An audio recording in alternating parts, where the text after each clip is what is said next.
حیوان کې طالبانو 4 شیان څوک دي؟ اوه شیان په حیوان کې مردار دي طالبانو، اوه شیانه چې غوا دې حلاله کړه، پسه دې حلال که، اوزه دې حلاله کړه، څو شیان پکې مردار دي؟ اوه. دا مکرو تحریمي دي. صحیح خبر د احنافو دا ده چې دا مکرو تحریمي دي طالبانو، دا اوه شیان. له هغه اوه نه بغیر نور ټول پاک دي طالبانو. مثلا خلک پوښتنه کوي وایي لری خوړل په حیوان کې پاک ده که مردار؟ لری پیژنئ؟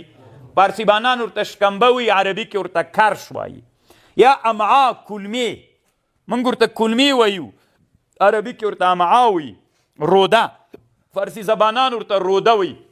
خوړلې پاک دي که مردار طالبانو؟ چې پاکي سي، پاکي دي طالبانو. څو شیان ناروا دي په حیوان کې؟ اوه. طالبانو تاسې وطنونو کې د غوا سر څوک خوري؟ د پسه پښې یې.